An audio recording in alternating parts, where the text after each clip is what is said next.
Um bom dia, um feliz dia. Hoje, sexta-feira, chegamos aí ao final da semana, hoje, dia 8 de março, Dia Internacional da Mulher aí.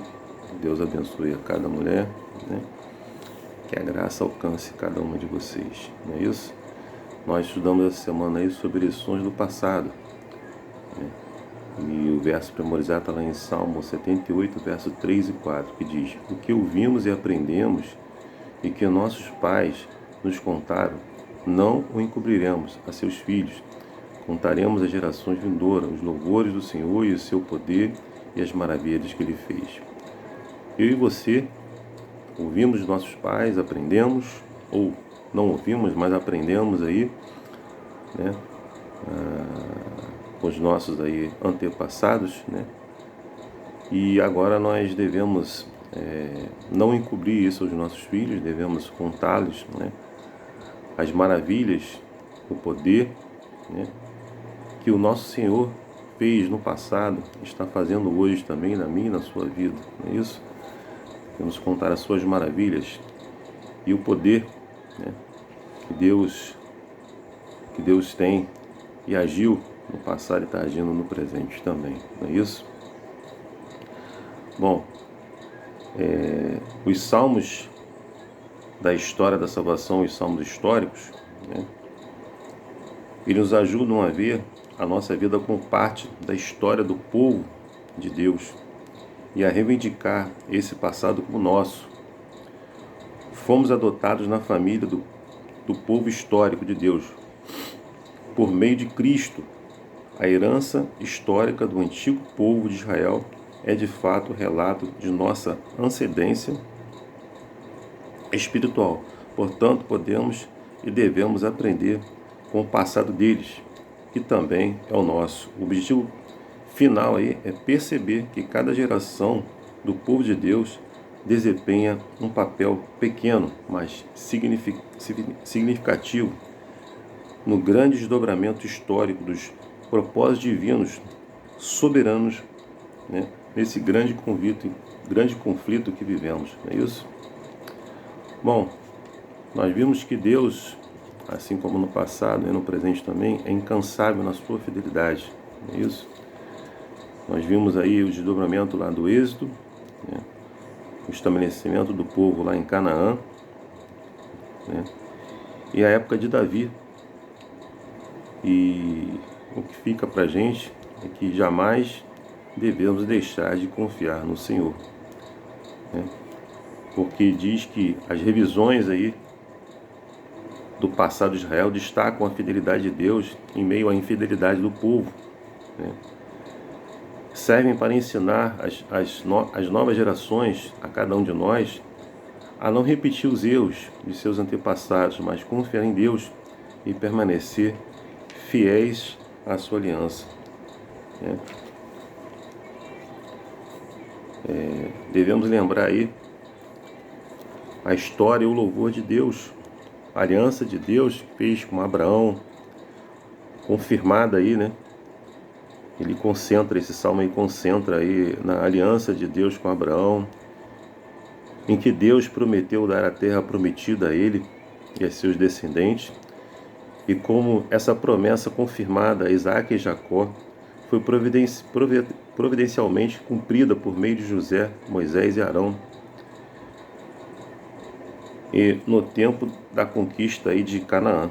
O salmo dá esperança ao povo de Deus em todas as gerações, pois as obras divinas maravilhosas no passado garantem um amor imutável de Deus ao seu povo em todos os tempos. Não é isso? O salmo convida aí o povo a imitar a fé dos patriarcas, a esperar, ter confiança na libertação divina, no seu próprio tempo, no tempo de Deus. Não é isso?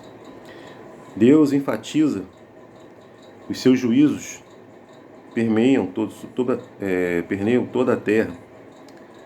Os adoradores, ele convida os adoradores a não esquecerem de nosso Deus também é soberano, Senhor do mundo inteiro, e de sua bondade amorosa se estende a todos os povos. É claramente um chamado à fidelidade a cada geração de crentes, não é isso? e ele confirma que Deus cumprirá as suas promessas. Não é isso? Ele relembra aí da história de arrependimento também, no êxodo, a permanência no deserto e a vida em Canaã. E ele fala para mim e para você que devemos aprender com os erros do passado e não repetir os meus erros, não é isso? Então esse salmo aí invoca aí esses principais eventos da história de Israel, incluindo o êxodo, como nós falamos, né? Permanência no deserto, a vida em Canaã, enfatiza os pecados aí hediondos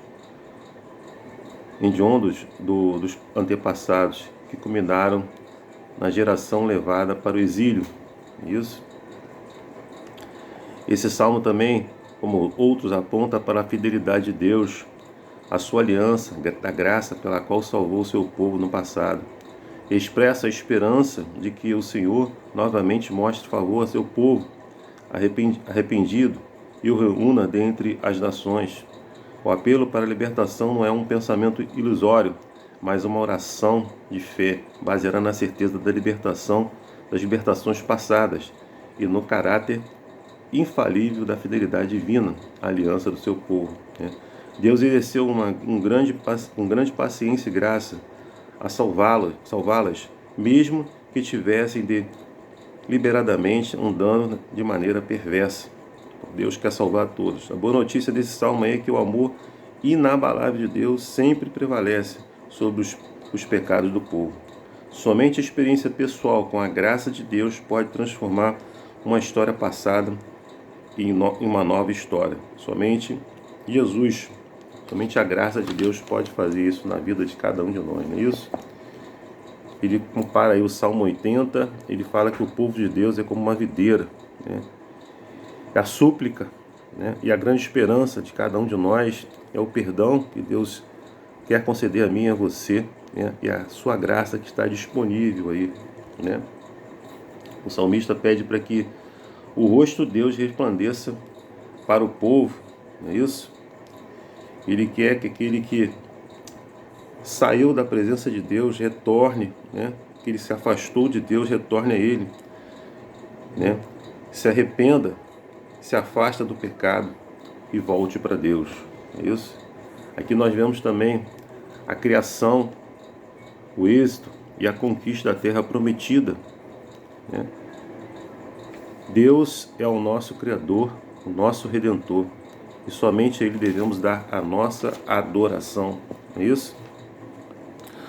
Os salmos históricos são um testemunho da fidelidade de Deus ao seu povo. Cada evento foi um passo providencial que levou ao cumprimento da promessa do Salvador, na pessoa de Jesus. Mesmo as provações que deixavam o povo perplexo e o faziam pensar que Deus o havia abandonado, estavam sob o controle de Deus e era parte de sua providência, pois Deus, o Senhor da história, é o Senhor da história.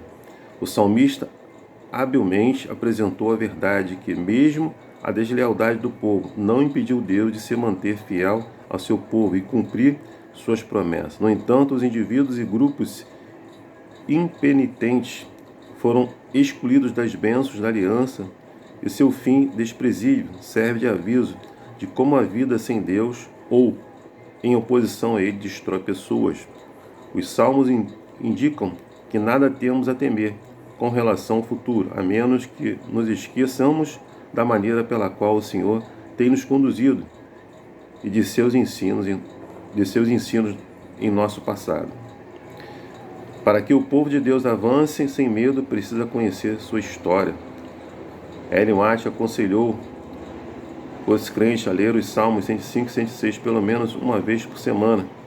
A história do povo de Deus demonstra que nenhuma promessa que Deus fez em sua palavra deixará de ser cumprida. Isso inclui as promessas do cuidado individual e da promessa da segunda vinda de Cristo, que estabelece aí o reino de justiça e paz. Amém? Irmãos, que Deus te dê sabedoria, entendimento, que você possa ter aprendido, muito dessa lição, que não devemos, copiar as coisas horríveis que no passado, a infidelidade do povo, que o povo cometeu, mas devemos continuar fiéis, porque Deus vai cumprir a sua promessa, né? Como ele relata, né, na sua palavra, ele vai cumprir a sua promessa, né? Ele vai estabelecer aí um novo reino de justiça e paz. Que você faça parte desse reino, eu faça parte desse reino. Para isso precisamos aceitar a graça de Deus todo dia nas nossas vidas. Amém? Que Deus te abençoe e te dê aí uma sexta-feira abençoada para você e para sua família. Meu desejo, minha oração. Amém.